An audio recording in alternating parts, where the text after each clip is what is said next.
Assalamualaikum warahmatullahi wabarakatuh, sampurasun pemirsa SMTV dimanapun Anda berada. Senang sekali pada kesempatan hari ini, saya Bibit Nurvina kembali menjumpai Anda dalam program talk show Balai Sawala SMTV Eces Pisan.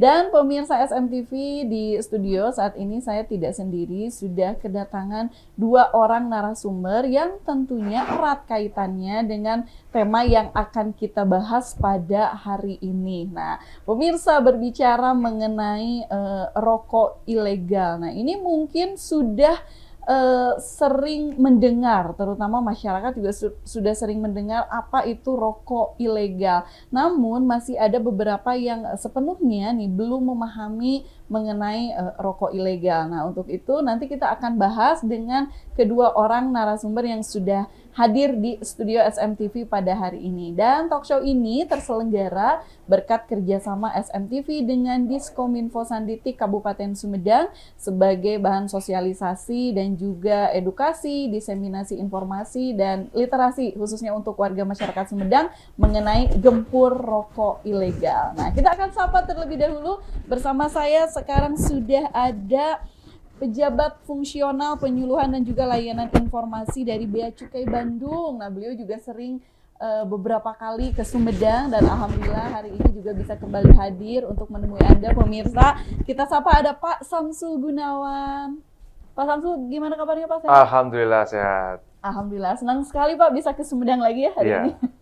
Ya, dan selain itu juga pemirsa di sebelah ujung sudah ada nih sang tuan rumah ya, Kasubag Pendayagunaan SDA Bagian Perekonomian dan SDA dari Sekretariat Daerah Kabupaten Sumedang. Tentunya beliau juga sudah tidak asing karena sering ke SMTV. Ada Pak Denny Kuswaya. Pak Denny, kumadamang Pak? Alhamdulillah. Alhamdulillah. Nah, luar biasa seperti yang tadi sudah disampaikan di awal nih pemirsa, bahwa kedua narasumber yang tentu saja ini sangat berkompeten di bidangnya akan menyampaikan mengenai gempur rokok ilegal. Kenapa sih rokok ilegal harus digempur? Nah, sebelum nanti kita membahas ke situ, nah kita ke Pak Samsul terlebih dahulu karena beliau dari Bea Cukai Bandung. Kaitannya Bea Cukai dengan rokok ilegal apa sih? Nah, kita juga ingin tahu sebagai bahan informasi juga untuk masyarakat, apa sih, bagaimana tupoksi dari Bea Cukai sehingga nyambung harus ke gempur rokok ilegal begitu. Pak Samsul mungkin mau penjelasan dulu nih Pak untuk warga masyarakat khususnya ada di Kabupaten Sumedang, seperti apa sih Pak tupoksi dari Bea Cukai? Kenapa sih selalu dikaitkan dengan rokok ilegal gitu Pak? Ya, baiklah. Terima kasih. SMTV Eces Pisan.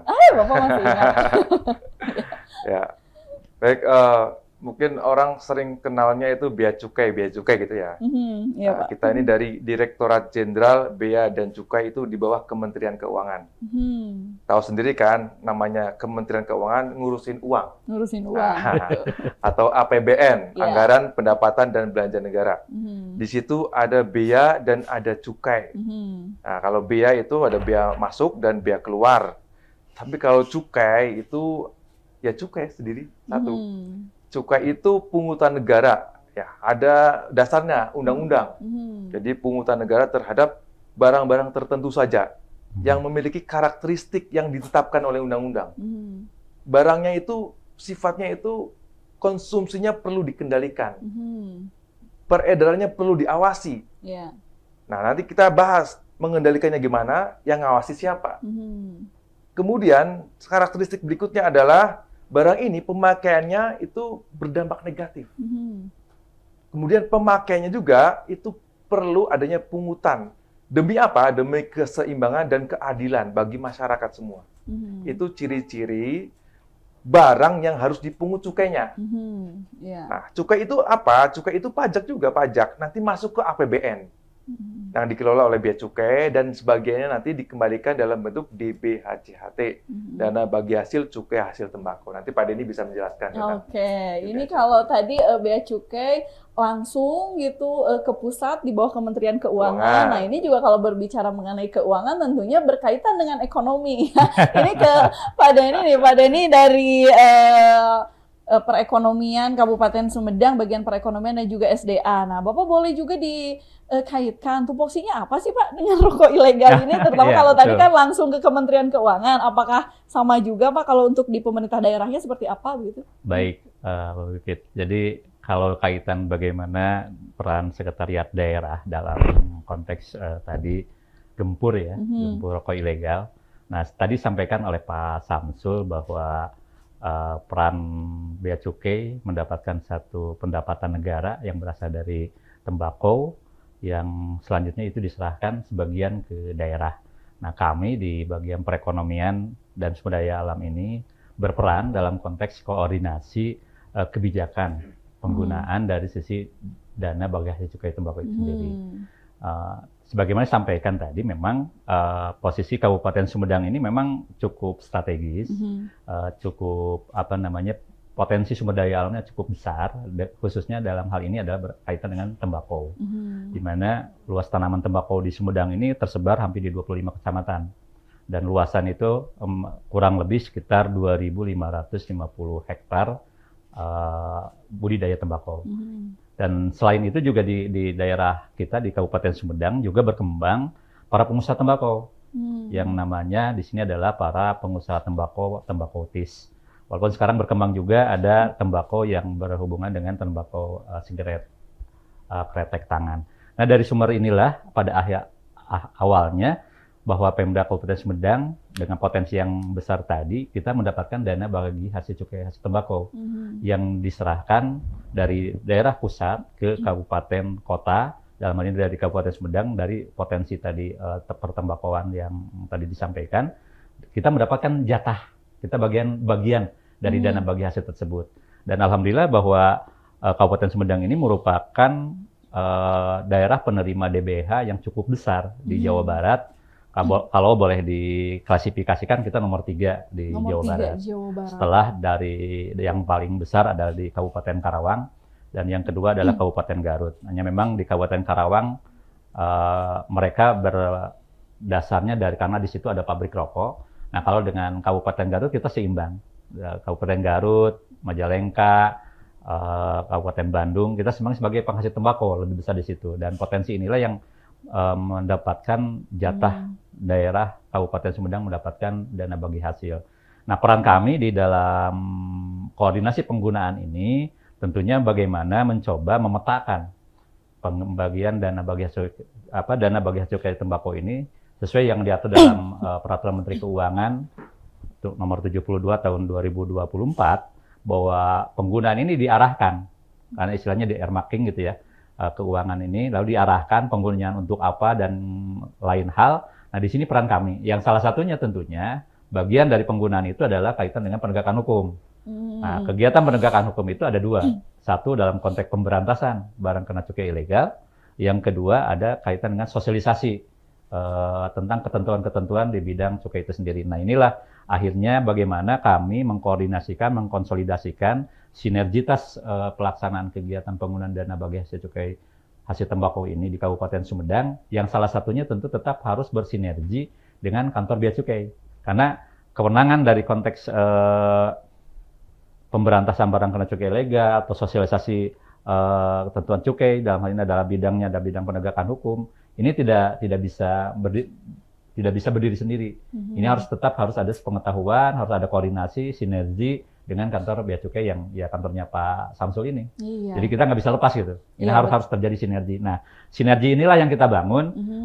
Peran kami itu ya akhirnya ya ke teman-teman SKPD harus melakukan koordinasi, konsolidasi, termasuk koordinasi dengan Bea Cukai. Kita juga program-program, ketentuan yang lain kita nggak bisa sendiri-sendiri. Kalau tidak ada restu dari Bea Cukai, tentunya kegiatannya bisa dianggap ilegal juga gitu ya. Iya, betul. Dan ini juga nih pemirsa, seperti yang tadi disampaikan oleh Pak Denny, kaitan dengan potensi luar biasa, berarti potensi di Kabupaten Sumedang ini lumayan cukup besar. Tadi salah satu kabupaten dengan penerima DBH CHT ketiga ya Pak, terbesar di Jawa Barat. Nah, Pak Samsul melihat potensi Kabupaten Sumedang yang nomor 3 di Jawa Barat ini kan luar biasa. Berarti potensinya besar. Kaitan dengan pendapatan juga, kaitan dengan penerimaan juga, ini terutama dari sisi cukai juga lumayan cukup besar begitu DBH CHT-nya. Nah, kalau dari Pak Samsul sendiri nih kaitan dengan peredaran rokok ilegal nih Pak yang ada di Jawa Barat secara umum, khususnya di Kabupaten Sumedang ini Pak, siklusnya bagaimana atau grafiknya bagaimana? Melihat tadi potensi yang cukup besar, apakah berbanding lurus atau seperti apa Pak dari hasil pengamatan Bea Cukai? Ya, sebenarnya kalau grafik dari DBHCHT tentunya naik Pak ya. Naik, alhamdulillah ya. Dan tentunya rokok ilegal juga naik. Ternyata ya. Jadi lurus ya. Berbanding lurus berarti ya. Nah, ini Pak kalau berbicara mengenai rokok ilegal, tentunya masyarakat juga ya mungkin sudah sering mendengar ya rokok ilegal dan sering juga disampaikan bahwa peredaran rokok ilegal ini merugikan negara, terutama dari sisi penerimaan cukainya dan juga terutama berdampak juga tadi terhadap perekonomian pembangunan daerah ya Pak. Ya, nah, betul. ini Pak kalau untuk warga masyarakat sebagai bahan pengetahuan, apa sih Pak rokok ilegal itu? Kenapa dibilang rokok ilegal? Berarti kan kalau ada ilegal, berarti kan ada yang legal. Ya. Nah, untuk cara membedakannya nih seperti apa Pak untuk masyarakat? Baiklah. Jadi ini yang perlu diketahui masyarakat juga. Harusnya masyarakat itu setelah tahu aware ya, jadi peduli untuk memberantas atau menggempur rokok ilegal. Tadi saya sudah sebutkan di bea cukai ini kontribusinya untuk APBN yaitu mengenai bea masuk, bea keluar dan cukai. Dan cukai ini luar biasa, kontribusinya sangat tinggi ya. Tahun ini saja target yang dibebankan ke bea cukai itu 244 triliun. Besar ya Pak? Iya, itu kalau beli kerupuk berapa itu? Tahun lalu cuma 226, naik. Naik, jadi naik terus setiap tahun. Tapi rokok ilegal naik terus. Padahal kita juga sudah gencar sekali ya memberitahukan bahwa yang pertama ciri-cirinya rokok tanpa pita cukai. Tanpa pita cukai. Jadi filosofinya setiap batang rokok yang selesai dibuat, dilinting atau dibuat oleh mesin, itu pasti terhutang cukai. Namanya hutang harus dilunasi. Itu jadi hitungannya per batang ya Pak? Iya. Yang namanya selesai dibuat, itu terhutang cukai dan harus dilunasi. Cara melunasinya harus dimasukkan ke bungkus. Di bungkusnya dilekati pita cukai. Kalau ada satu bungkus rokok di peredaran bebas tanpa pita cukai, itu artinya rokok ilegal. Rokok yang tidak bayar cukai. Nah, itu nanti ada sanksinya, pidana dan juga denda. Oke, nah ini berbicara mengenai rokok ilegal itu baru satu poin aja ya Pak, cirinya baru satu. Jadi kita akan kupas sesaat lagi setelah ini, apa sih bahayanya rokok ilegal? Karena ini peredaran rokok ilegal juga ini beredar bebas di masyarakat. Ada bahayanya, selain tadi bahayanya tentu merugikan negara, kemudian juga ada merugikan secara kesehatan. Nah, saat lagi jangan kemana-mana, akan kita bahas masih di Balai Sawala SMTV Eces Pisan.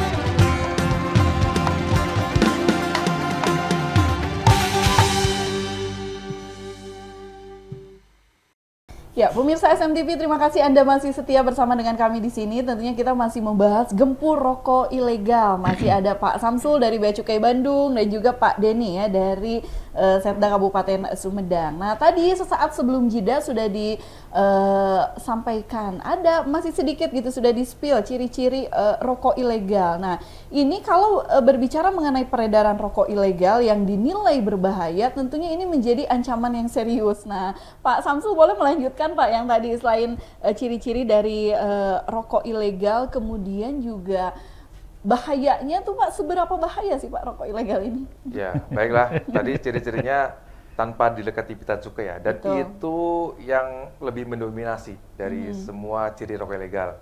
Jadi yang paling banyak yaitu karena nggak ada pita cukainya, pastinya murah. Kan nggak bayar pajak, ya. Jadi pasti murah. Jadi untuk gampangnya kalau ada rokok murah harus curiga. Pertama curiga. Itu ya, pertama dari harga murah. Dan untuk meningkatkan kesadaran pemirsa semuanya bahwa rokok ilegal lebih berbahaya dari yang legal, walaupun semuanya berbahaya ya. Jadi ada 2 kandungan yang harus dicantumkan di sebungkus rokok, yaitu nikotin dan tar. Nah itu kalau yang legal pasti kita cek ya, laboratoriumnya juga ditunjuk juga. Ada batas kadar? Iya, kadarnya itu yang tercantum ya itu memang kadarnya. Yeah. Kalau yang ilegal siapa yang mau ngecek? Betul. Kadar itu. Dan kadar itu, nikotin itu zat yang adiktif, yang bikin kecanduan. Tar itu yang bisa merusak paru-paru ya, yang lengket gitu. Itu 2 kandungan itu memang harus dicantumkan di sebungkus rokok. Di bungkusnya itu harus ada kandungan itu. Yeah. Dan itu yang tidak bisa diketahui di rokok ilegal. Itu yang harus dicamkan itu. Jadi memang kalau secara kasat mata yang dilihat tanpa pita cukai itu Pak, kemudian harga murah. Dari segi kesehatannya ya seperti itu. Siapa yang tahu tembakonya itu jenisnya apa? Kualitasnya bagaimana ya Pak? Apakah dari Sumedang atau bukan? Oke, Pak Denny nih, Pak Denny kalau melihat tadi kan ini semakin masif tadi yang disampaikan Pak Samsul, ternyata ketika DBHCHT naik, ternyata rokok ilegal kok makin banyak juga. Nah ini Pak kalau di Sumedang sendiri nih peredaran rokok ilegal seperti apa nih Pak? Ya, tadi ya kalau melihat dari sisi bahaya ya, sedikit kaitan dengan tadi. Bahayanya apa sih kalau rokok ilegal? Sebetulnya rokok legal sama rokok ilegal itu kalau dilihat dari sudut kesehatan pasti sama aja gitu ya, ada bahayanya. Namun kalau dilihat dari sisi peredaran, betul tadi disampaikan bahwasannya memang peredaran khusus di Kabupaten Sumedang cukup tinggi juga peredaran rokok ilegal ini. Kalau bahasanya adalah rokok murah, memang saat ini banyak juga sebetulnya upaya-upaya dari produsen rokok yang menerbitkan atau menjual rokok legal yang hampir harganya di bawah juga. Namun tadi peredaran ini karena kita tidak tahu dari mana sumbernya, karena kita tidak tahu juga siapa yang mengedarkannya, sehingga akhirnya memang peredaran ini tahu-tahu udah semarak banget di masyarakat. Karena kalau bagi masyarakat ini kan terjadi kebiasaan khusus yang suka merokok itu ya, kan tidak dilihat rokoknya dari mana, lalu tidak dilihat rokok apa, hanya sebagian kecil lah yang mungkin militan bahwa saya harus merokoknya itu merek anu atau gitu ya, sebagian kecil. Tapi kalau di lingkungan masyarakat menengah ke bawah, terutama di daerah-daerah itu yang ada di warung-warung, ada yang di toko-toko, yang penting mereka itu melihat harganya terjangkau, murah, dia beli. Yang penting ngebul begitu ya Pak, kebanyakan. Nah inilah yang sebetulnya yang memang akhirnya kita perlu penguatan lebih mendalam, sosialisasi ini harus lebih dikuatkan, karena memang peredaran ini di satu sisi bagi para pelaku usaha, toko gitu ya, bukan pengedarnya nih, yang berjualan di masyarakat, tentunya itu adalah sebagai sumber penghasilan. Bagi mereka barang yang sering dibeli, barang yang perputarannya cepat, tentunya dia mau melakukan penjualan itu, karena bagi dia kan income perekonomiannya dia dapat pendapatan yang lebih cepat. Namun demikian tentunya ini ada satu hal yang harus kita upayakan, masyarakat memahami, mengerti bahwa apa yang dilakukannya secara tidak langsung sebetulnya merugikan bagi negara kalau secara umum ya Pak Samsul. Tapi karena adanya dana bagi hasil ini tentunya secara tidak langsung juga itu udah merugikan daerahnya sendiri. Iya betul. Gitu. Jadi memang bahayanya di situ ya Pak. Jadi dari sisi penerimaan cukai untuk negara juga itu berpengaruh. Kemudian juga bahaya untuk kesehatan karena tadi yang disampaikan Pak Samsul, ya siapa tahu juga mana yang itu ya Pak, dari kadar itunya kan kita juga tidak tahu begitu. Tingkat bahayanya apakah tembakonya tembakau benaran atau yang memang tembakau buatan ini gitu kan. Bukan asli tembakau. Nah, ini juga nih pemirsa SMTV kaitan dengan yang tadi kita sudah disampaikan apa sih definisi rokok ilegal, kemudian juga bahayanya. Nah, ini karena berbicara rokok ilegal tadi peredarannya masif begitu, semakin kesini juga bertambah dari hasil pantauan Bea Cukai. Ini apa nih Pak upaya yang dilakukan Pak Samsul? Karena kan melihat tadi peredarannya yang masif begitu, strategi apa yang dilakukan oleh Bea Cukai dalam pengawasan peredaran rokok ilegal ini, Pak? Ya, baiklah. Kemarin kita baru saja menggelar operasi Gurita. April sampai Mei itu sudah mendapatkan hampir 2 juta batang. Kenapa dibilangnya operasi Gurita, Pak? Karena menggurita gitu. Mungkin suka makan seafood kali ya. Saya juga tadi juga kenapa namanya gurita? Oh ya, apakah Ternyata singkatan? cuma nama aja. Oh, cuma nama aja. Ya mungkin karena bayangan kita, karena gurita itu kan tentakelnya banyak gitu Iya. Pak. Jadi mungkin bisa menjangkau gitu. Biar kan dapatnya semua. banyak gitu. Biar dapatnya Dan ternyata banyak, 2 juta itu. 2 juta? Hampir 2 juta. banyak. Dari bulan apa Pak? Mei? Cuma 1 bulan aja. Oh, 1 bulan aja. Jadi, 2 juta batang berarti ya? Akhir April sampai Mei. Di wilayah Bandung ya? Ya. Di wilayah kerja Pak Samsul. Belum ke, wah ini nanti dikasih tahu bahaya nih. Tapi itu memang yang tadi disampaikan operasi gurita itu rutin ya Pak dilakukan? Ya namanya ganti-ganti. Oh, namanya ganti-ganti. Nah, intinya gini, kita di Bea Cukai semua punya strategi ya Pak ya.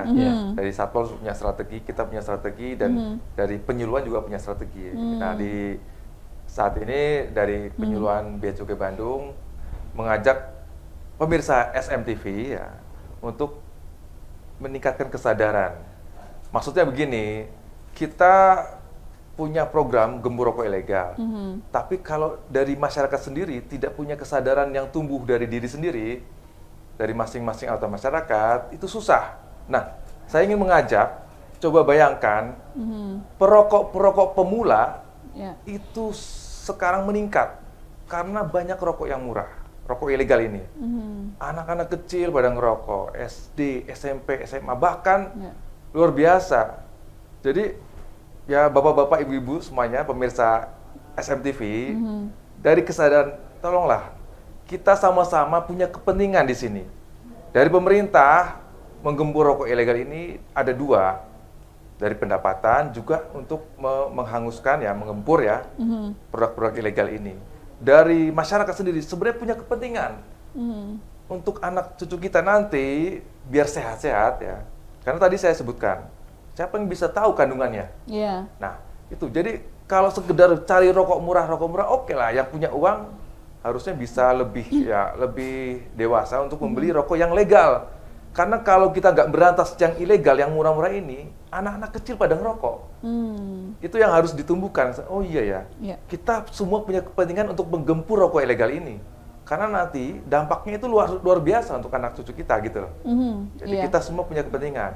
Ya, Pak, kalau tadi yang disampaikan Pak Samsul itu operasi gempur rokok ilegal, itu kan ada operasi gurita. Kalau dari pemerintah Kabupaten Sumedang sendiri Pak, bagaimana nih sinergitas dengan Bea Cukai dari sisi pengawasan? Apakah sama juga beroperasi guritanya? Gimana Pak?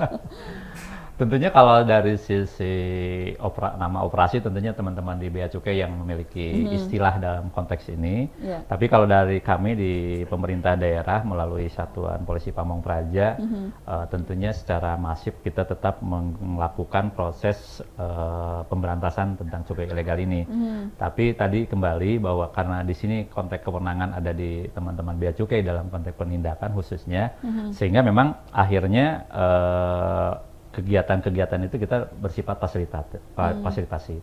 Nah, namun di sisi lain kita berupaya bagaimana meningkatkan pemahaman kepada masyarakat, mengedukasi masyarakat, kelompok masyarakat secara langsung dan tidak langsung. Iya, termasuk untuk kegiatan hari ini juga. Hari ini kan satu-satu upaya gitu ya. Beberapa kegiatan-kegiatan yang kita lakukan untuk sosialisasi ini yang melalui Dinas Diskominfo, kita lakukan beberapa jenis kegiatan yang berupaya bagaimana informasi ini kita bisa secara tersebar luas, bahwa ada kewajiban kita selaku warga masyarakat untuk aware tentang apa yang ada di masyarakat itu sendiri. Berarti memang keterlibatan peran serta masyarakat itu juga sangat penting. Harus bagaimana meningkatkan kesadaran. Oleh karena itu kegiatan hari ini juga sama, termasuk memberikan edukasi juga pemahaman kepada masyarakat tentang bahayanya rokok ilegal. Nah, kalau tadi kaitan dengan penindakan kan, ini Pak Samsul nih biasanya kalau penindakan di lapangan, Pak, tantangan utamanya apa sih Pak? Kebanyakan? Ya. Tantangan utama ya masyarakat sendiri sebenarnya, karena contohnya ya di Madura itu, mereka itu merasa rokok ilegal yang menguntungkan, jadi memihak masyarakat kecil gitu ya, berpihak gitu dengan harganya berpihak gitu.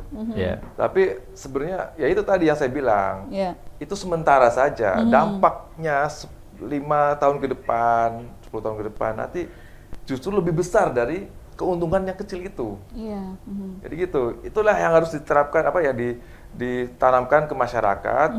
Apa sih kepentingan masyarakat untuk mendukung kita gembur rokok ilegal itu? Iya. Nah ini Pak, kalau tadi kan secara penindakan, kalau operasi gurita itu, operasi gempur rokok ilegal itu kan penindakannya mungkin terjun langsung ke masyarakat. Nah kaitan di zaman sekarang Pak nih, zaman transformasi digital, apakah dari Bea Cukai mempunyai teknologi nih Pak untuk pendeteksian peredaran rokok ilegal seperti apa? Saat lagi pemirsa akan kita bahas, jangan kemana-mana, masih di Balai Sawala SMTV HS Visa.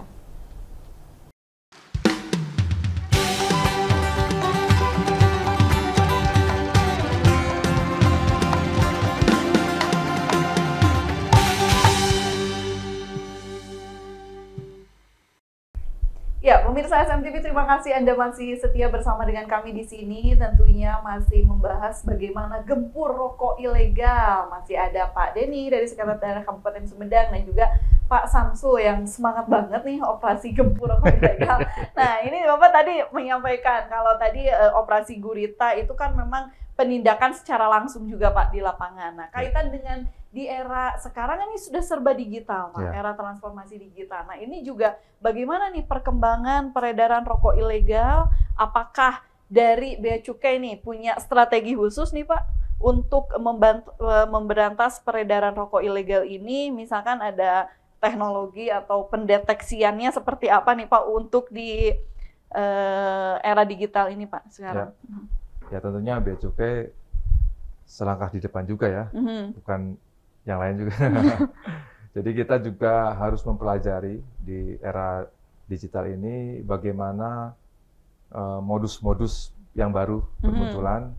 Kemudian kita juga punya alat ya, punya alat pendeteksi yang mobile. Ya. Ada ya Pak. Jadi selain kita crawling data di internet ya, karena penjualan online ini luar biasa ya. Jadi kita harus punya data untuk dianalisis, kira-kira penjualannya tuh maraknya di mana, jenisnya apa, caranya bagaimana gitu ya.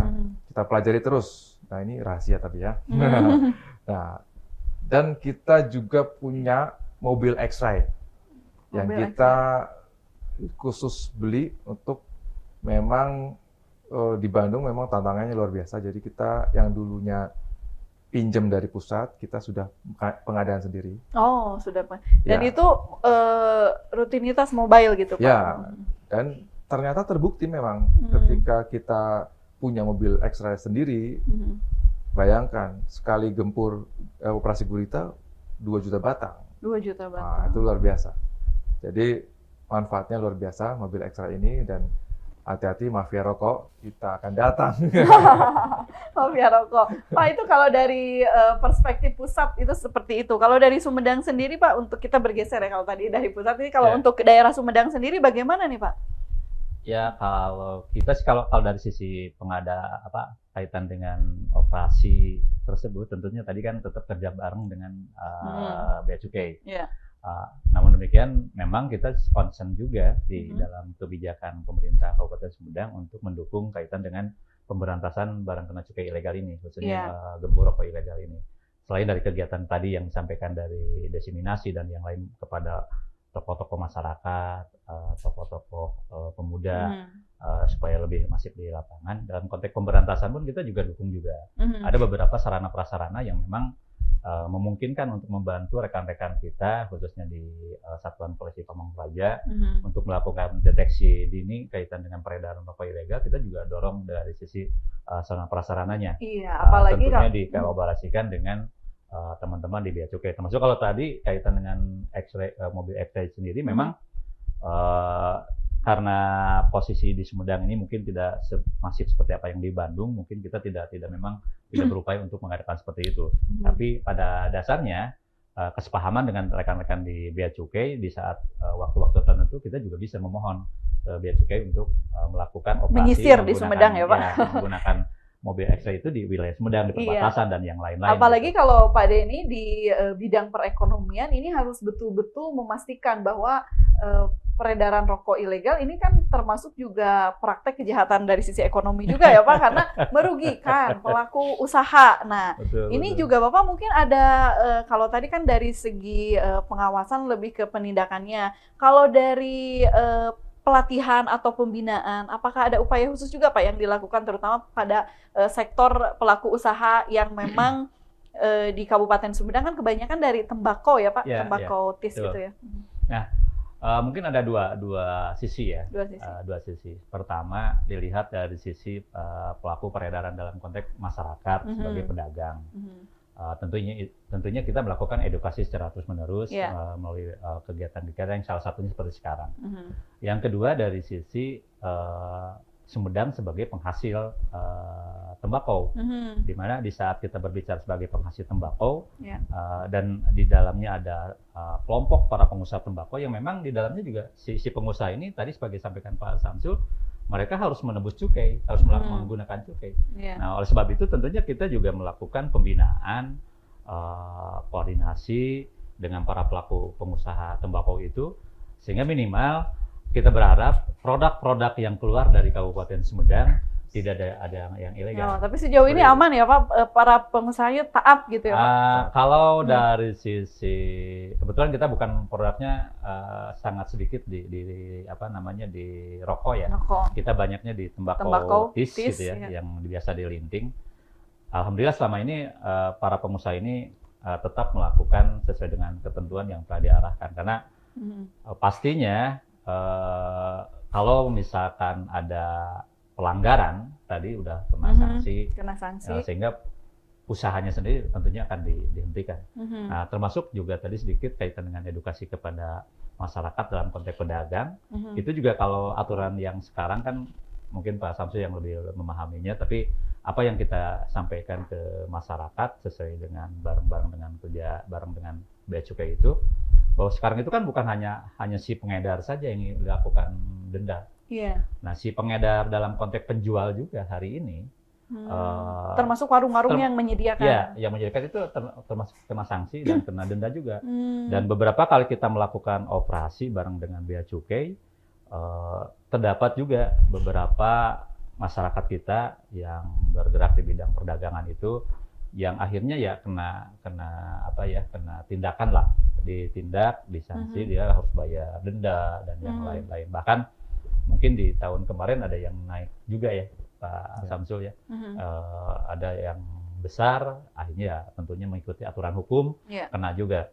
Tapi khususnya bagi masyarakat kecil ya itu harus hati-hati. Harus hati-hati. Iya, kalau berbicara mengenai penindakan yang tadi ya kena sanksi, ini kan kalau penindakan ini tidak bisa sepenuhnya hanya mengandalkan pemerintah saja, tetapi juga untuk menekan peredaran rokok ilegal ini juga perlu keterlibatan secara aktif peran serta dari masyarakat. Seperti yang disampaikan Pak Samsul, bagaimana nih meningkatkan masyarakat supaya kesadaran akan hukumnya itu lebih aware gitu ya Pak, lebih peduli terutama dalam peredaran rokok ilegal. Nah Pak Samsul nih, boleh kita tahu nih Pak, solusi agar masyarakat itu ikut serta terlibat secara aktif nih Pak, apa yang harus bisa dilakukan oleh masyarakat nih Pak? Kaitan kalau misalkan nanti di lapangan nih, tetangga saya warungnya jual rokok itu gimana nih Pak? Ya, dari masyarakat juga pemilik warung ya, kami dari Bea Cukai menghimbau. Tadi kami sudah sampaikan dampak dari rokok ilegal ini, nanti buat perokok-perokok pemula juga semakin meningkat karena rokok murah ya. Jadi itu yang harus menjadi dasar kita aware untuk memberantas atau menggembur rokok ilegal. Yang kedua, tolong segera laporkan ke Bea Cukai atau ke Satpol PP juga bisa jika memang ada peredaran rokok ilegal di sekitarnya, ya yang terutama jika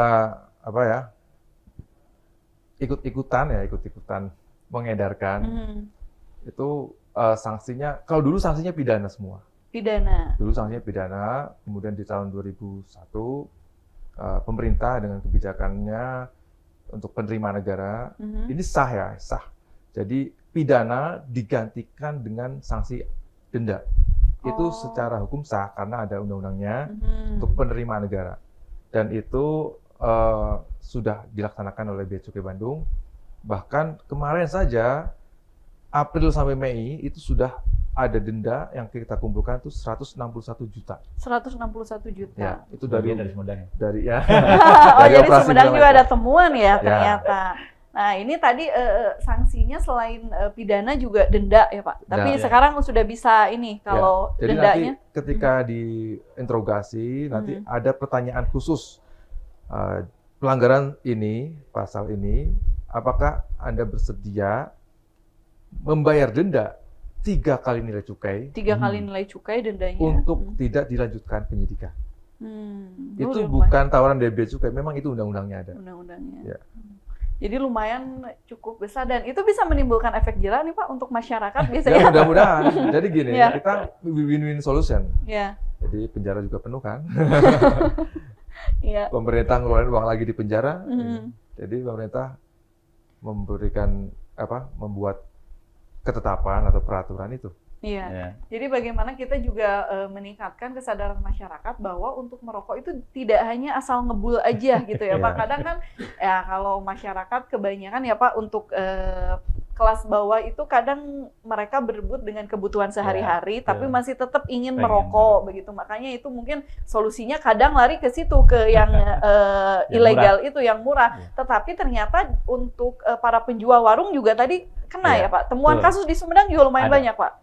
Ya memang tantangannya cukup besar ya, tantangannya besar. Kalau tadi dari sisi konteks temuan, setiap operasi itu selalu ada aja, selalu ada. Walau karena memang kita kan sebar ya, lokasi-lokasinya itu di 26 kecamatan ini kita coba mapping, lalu ya hari ini di mana, minggu depan di mana gitu ya, seperti itu.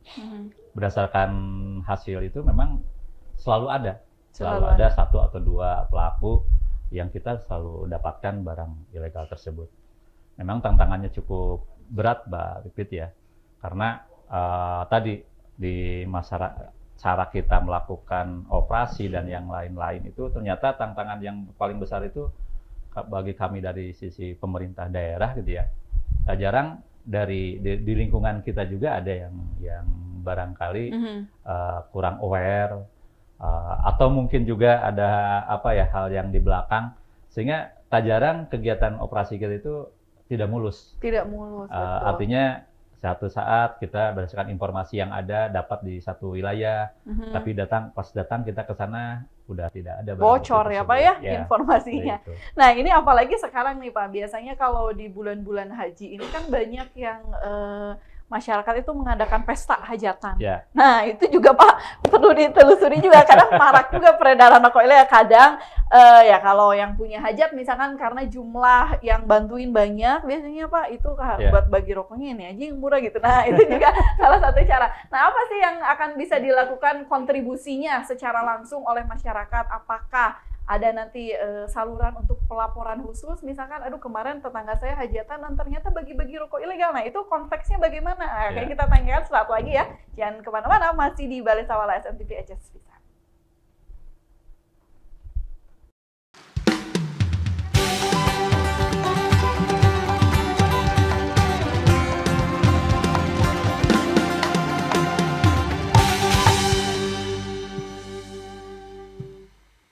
Ya, pemirsa SMTV, terima kasih Anda masih setia bersama dengan kami di sini. Tentunya masih gempur rokok ilegal. Nah, ini juga peredaran rokok ilegal ini tanggung jawabnya tidak hanya diberantas oleh pemerintah saja, tetapi juga butuh peningkatan kesadaran dari masyarakat. Sehingga untuk memberantas rokok ilegal ini merupakan tanggung jawab bersama. Karena yang kita ketahui bahwa tadi rokok ilegal itu berbahaya dan menjadi ancaman serius, tidak hanya kejahatan ekonomi terhadap negara, tetapi juga kita menjahati diri kita sendiri ya. Kalau untuk yang masih mengkonsumsi rokok, nah masih mending kalau yang rokok legal yang kandungannya ada tertera gitu, meskipun bersama berbahaya, tapi yang rokok ilegal ini lebih berbahaya karena kita tidak tahu secara detail kandungan di dalamnya seperti apa. Jadi rugi dua kali ya, rugi untuk negara dan rugi untuk diri sendiri. Nah ini kontribusi nyata apa sih yang bisa kita lakukan sebagai masyarakat, selain juga tadi karena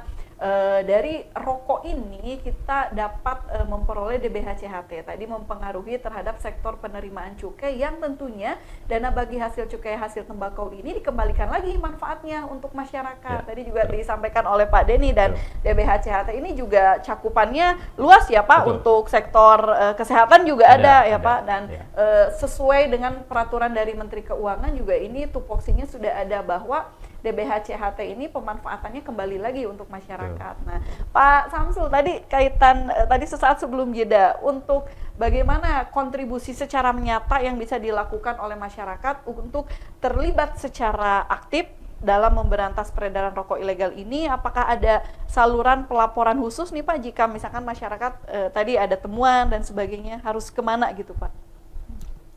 Ya, kalau saluran pengaduan bisa di IG kami ya, @beacukai_bandung. Kemudian juga kita punya nomor WA-nya juga. Ada nomor WA juga. Nanti dicantumkan di bawah, betul Pak. Dan yang sering sih di IG ya. Kemudian juga ada teleponnya juga. Kalau telepon jarang sih yang mau nelpon. Ya, biasanya kalau telepon biasanya nanya peraturan. Tapi kalau lapor biasanya WA. Tapi kalau untuk masyarakat yang ingin melapor itu rahasianya dijamin tidak Pak untuk pelaporannya ya? Dijamin rahasianya. Dan kami juga sudah punya SOP ya, untuk menerima laporan dan menindaklanjutinya. Iya, kaitan dengan penerimaan laporan tadi yang disampaikan oleh Pak Samsul, banyak yang masuk lewat IG. Kita juga jadi kepo nih Pak, yang suka lapor ke Bea Cukai di IG, yang masuk apa aja Pak selain rokok ilegal gitu, yang terutama ini kan jadi trust issue juga di masyarakat. Seperti apa yang dikeluh kesahkan ke Bea Cukai secara langsung Pak? Jadi kalau di Bea Cukai Bandung sendiri yang kami dapat laporannya itu macam-macam ya. Yang rokok ilegal, yang pakaian bekas. Oh, pakaian bekas ada Pak? Ya, yang IMEI, terus penipuan. Luar biasa penipuan juga. Oh, jadi kompleks juga ya Pak, banyak. Dan yang terakhir ini mengenai pakaian bekas ya. Pakaian bekas. Karena kami tetanggaan nih sama penjualnya. Oh iya, betul. Dan itu juga bisa dibilang besar ya, paling besar Pak di Bandung, betul. Ya. Tapi kan di jalan rumah sakit. Ya. Dan di situ ada pasar yang besar sekali, bahkan Jakarta pun kalah. Pasar pakaian bekas di Gede Bage itu. Iya, kan itu Pak yang di Gede Bage itu ya, yang mengunjungi langsung, berbelanja langsung banyak. Yang mereka nge-live di platform media sosial itu juga lebih banyak lagi. Luar biasa, Pak. Saya lihat ada thrifting itu ada berapa ya, puluhan channel dan ratusan video. Iya, dan itu kadang menjadi alternatif dari masyarakat yang ingin mungkin barangnya branded gitu Pak, bermerek tapi dengan harga yang murah begitu. Nah, kok kaitannya dengan Bea Cukai? Kenapa sih Pak itu merugi pelaporan seperti apa? Baiklah, saya mencoba menjelaskan ya kaitan dengan Bea Cukai, dan sebenarnya lifestyle ini bener apa enggak gitu ya? Iya, betul. Kan kebanyakan pengen gaya, itu juga dominasi budaya asing yang masuk, kayak pengen gaya-gaya Korea, nyari bajunya gitu kan, seperti itu. Sebelum ke Bea Cukainya, kewenangan Bea Cukai, saya ingin mengajak pemirsa SMTV untuk mengetahui sebenarnya tuh bagaimana ini jalan ceritanya. Iya. Jalan ceritanya dari thrifting ini ya. Jadi di Eropa dan Amerika itu ada yang namanya kebiasaan untuk gonta-ganti baju. Iya, fashion ya Pak? Ya, fast fashion. Fast fashion ini sudah berdampak luar biasa. Bahkan ada 200 miliar helai pakaian setiap tahun. Dan mereka itu pakai sekali buang, pakai sekali buang. Negara-negara maju ini bingung mau buang kemana. Dan percaya nggak percaya, mereka tuh buangnya ke negara kita. Itu sampah fashion. Sampah fashion. Jadi yang Anda beli itu sampah. Mereka itu sudah dipakai, dibuang, dan mereka itu sampahnya juga memang ada yang baru. Karena mereka produksi banyak, ternyata nggak laku, dibuang kemana? Nggak mungkin mereka jual terus. Jadi mereka karena mau model yang baru lagi, mereka ambil, mereka buang ke negara berkembang. Ya, dan sasarannya salah satunya negara kita, itu ngeri juga ya Pak. Kita. Dan itu berbal-bal ya, ratusan bahkan ribuan bal, berjuta ton. Jadi kalau ditanya berapa persen dari sampah itu yang bisa dipakai? Ya paling cuma 20%. Kemudian 80%-nya kemana? Jadi sampah kita. Saya baca ya di artikel di Bandung, itu hampir 15% dari pakaian bekas itu jadi sampah. Itu di Bandung ya. Itu data itu mungkin bisa lebih. Jadi kalau dihitung berapa tonnya, ratusan ton tiap hari. Nah, itu kalau dari pemerintah sendiri Pak untuk menyaring kenapa bisa masuk berton-ton seperti itu? Nah, Lolos, ini, kenapa bisa lolos? Ini tadi ceritanya begitu ya. Gara-gara orang-orang sana itu gayanya seperti itu. Jadi fashion itu luar biasa cepat, sehingga harus ada tempat pembuangan. Nah, kita jadi tempat pembuangan. Nah, kenapa bisa masuk? Padahal tahun 2015 ini belum ke belakang ya. Tahun 2000 pun sudah dilarang sebenarnya. Sudah dilarang. Sudah banyak tahun 2000 berarti 25 tahun yang lalu ya Pak? Iya. Waktu saya masih baru masuk bea cukai. Itu sudah menggempur pakaian bekas sebenarnya. Tahun 2015 itu Kementerian Perdagangan juga sudah mengeluarkan Permendak 51 ya 2015 itu larangan untuk mengimpor pakaian bekas dengan sanksi yang tegas. Kenapa bea cukai tidak menangkap? Bea cukai menangkap. Kenapa nggak nangkap yang di sini, yang di darat? Itu bukan kewenangan bea cukai. Betul. Bea cukai itu tempatnya di border, di perbatasan-perbatasan, di laut. Kalau ada pakaian bekas yang memasuki daerah pabean Indonesia, di perbatasan, di laut, itu kita tangkap. Ada contohnya, boleh browsing di YouTube, ada yang kita tembak juga. Tapi kalau sudah masuk ke darat, jangan tanya bea cukai meloloskan atau tidak. Jangan tanyakan atau jangan suzon ya, itu lolos sama bea cukai. Karena gini, barusan kemarin saya ngobrol sama TNI, ternyata titik-titik perbatasan itu luar biasa banyak. Bahkan TNI itu harus laporan, ada 400 titik untuk 21 hari dia laporkan. Bea cukai di ratusan titik itu hanya ada 1-2 kantor. Nah, kalau bisa lolos, ya wajar. Kita negara kepulauan yang begitu luas. Gak mungkin mereka masuk ke pelabuhan resmi. Padahal pelabuhan resmi inilah yang diharuskan semua barang impor itu diselesaikan formalitasnya di pelabuhan resmi. Tanjung Priok, di Tanjung Mas, Tanjung Perak, gitu. Dan tidak ada yang masuk situ. Gak mungkin berani. Pasti di pelabuhan-pelabuhan kecil.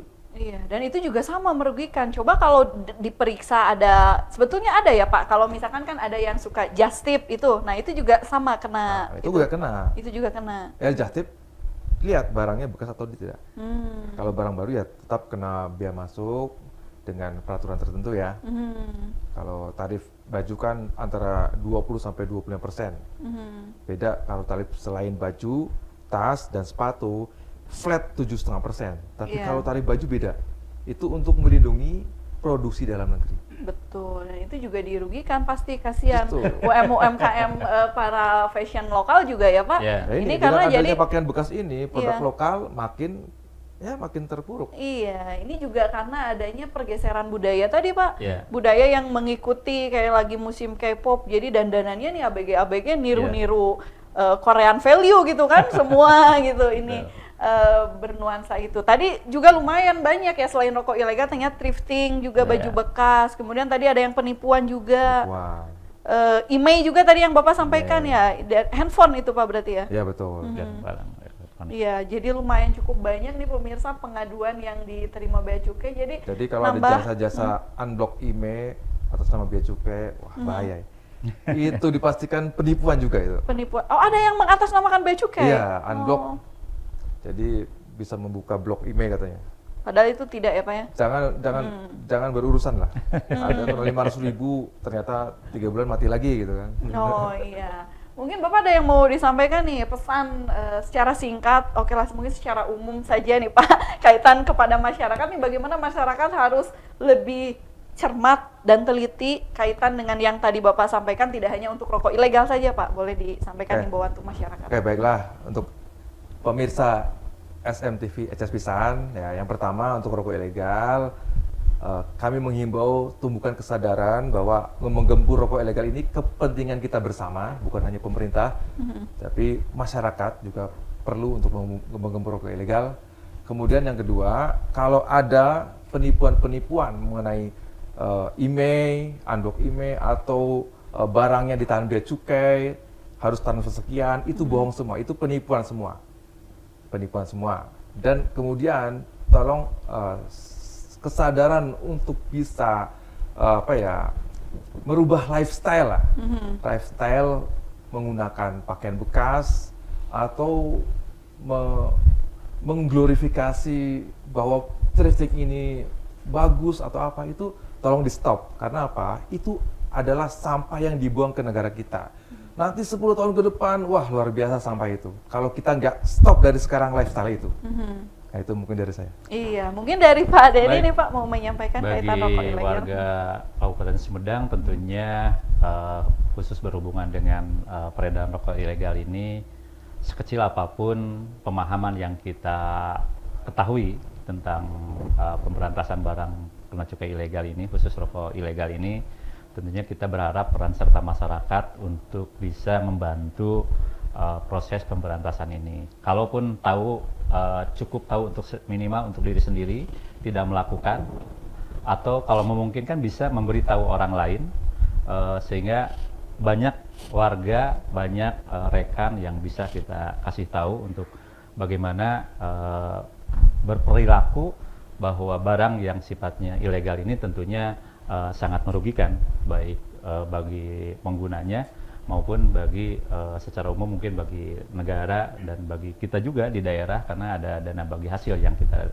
dapatkan. Kalaupun nanti ada hal yang sifatnya tahu untuk dilaporkan, tentunya ada beberapa informasi-informasi ini bisa kita sampaikan melalui pemerintahan yang kita ada, baik itu di tingkat desa, tingkat kecamatan, atau kalau paling tingginya di tingkat kabupaten, kita juga melalui Satuan Polisi Pamong Praja tentunya sangat terbuka untuk informasi hal tersebut, karena tentunya dalam hal pemberantasan ini ada yang berani dan ada yang tidak. Nah, khusus yang berani, mangga kita bareng-bareng melakukan perubahan perilaku kita, sehingga bagaimana peredaran rokok ilegal di Kabupaten Sumedang bisa diminimalisir, bisa diturunkan, sehingga dampak terhadap pembangunan di Kabupaten Sumedang pun bisa lebih besar.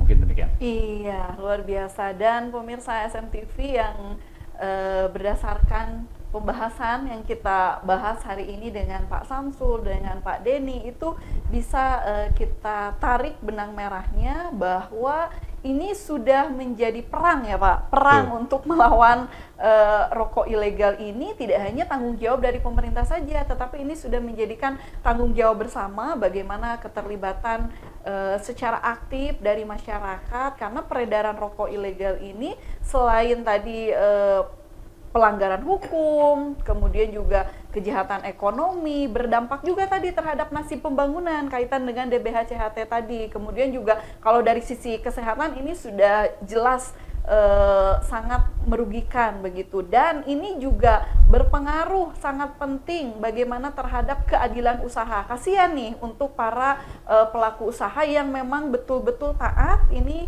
jadi harus bersaing dengan pengusaha-pengusaha untuk yang rokok ilegal ini. Jadi bagaimana kita bersama-sama nih untuk perang melawan rokok ilegal dengan gempur rokok ilegal bersama-sama. Ini menjadi tanggung jawab bersama, sinergitas antara pemerintah pusat, pemerintah daerah, kemudian juga sektor swasta, dan keterlibatan secara aktif dari Anda sebagai masyarakat. Sekali lagi terima kasih Pak Samsul atas kedatangannya, Pak Denny juga terima kasih. Luar biasa Pak Samsul, tadi informasi yang disampaikan juga ini membuka wawasan untuk masyarakat juga, ini harus lebih aware, cermat, dan juga teliti, hati-hati terhadap penipuan yang kadang mengatasnamakan dari bea cukai. Saya Bibit Nurvina undur pamit, mari kita sama-sama hidup sehat dan gempur rokok ilegal. Saya Bibit Nurvina undur pamit, sampai jumpa di lain kesempatan. Wassalamualaikum warahmatullahi wabarakatuh. Waalaikumsalam. Dan berpita palsu, kalau kau cinta kepada negeri. Ayo, gempur rokok ilegal, jangan biarkan terus meredah.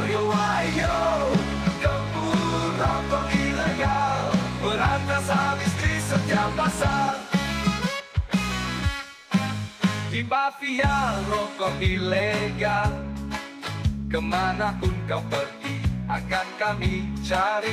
Jangan lari dan jangan sembunyi, kami kan mengejarmu dan menangkapmu.